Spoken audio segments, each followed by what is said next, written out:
What's up, Macadine family and listening audience? Camille Shabazz here.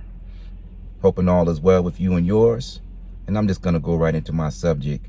And that is a subject that derives from the question, why are black boys and men the leaders in misogynism and misogynistic behavior? And it's quite simple, real simple. If you look at the statistics, out of all races of men and women in America in particular, black households lead in single mother households, or being led by single mothers. Sometimes up to between 80 and 90%. Now, with that being said, there's a lot that comes with the single mother household. I was raised in a single mother household. I was raised in the projects from the age 4 to 16 until we were fortunate enough to get our own home.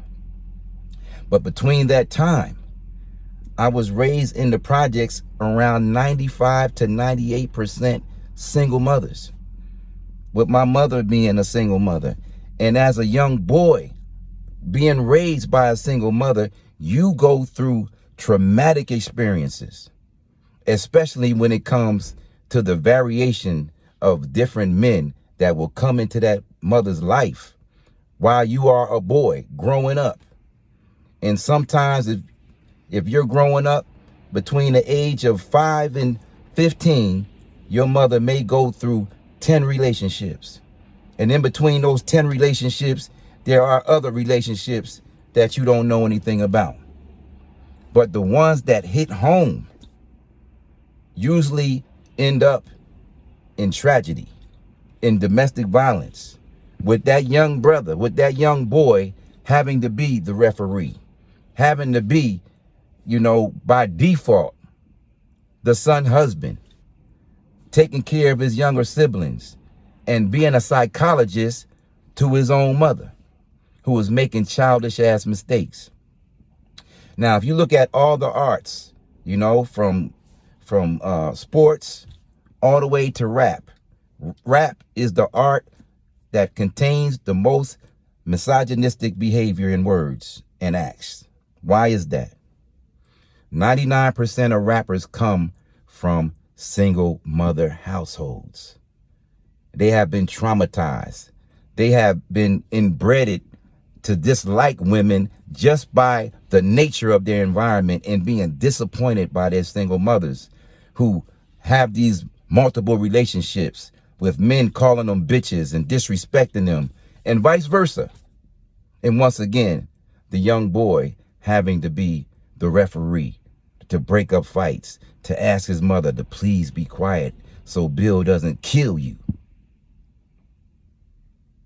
So these experiences that these young boys had, who are now men, who are now in prison for domestic violence, all of these things, the domestic violence, the anti-woman rhetoric, stems from being raised in a single mother household. And then the black mother gets mad when the boy chooses to go outside of his race and get a woman from Asia, get a woman from Mexico, get a white woman. Why would they do that? They only do that because they don't want to go through that same pattern of dysfunction. They want a better way of life. Not that that necessarily will bring that, but in his mind, it's a starting chance to do something new and create a better future for himself and overcome the trauma, the hurt and disappointment that he suffered under his mother's rule. So those are some of the reasons why black boys and men are misogynistic. And for those who, like myself, was raised in that type of environment, you have to get help. You have to get and seek mental help, whether it's on your own by recognizing it and doing everything you can do, from meditating to, as we teach in the Macadine, write in your own personal library, to regenerate and to heal yourself of the wounds that took place in an imbalanced and dysfunctional household.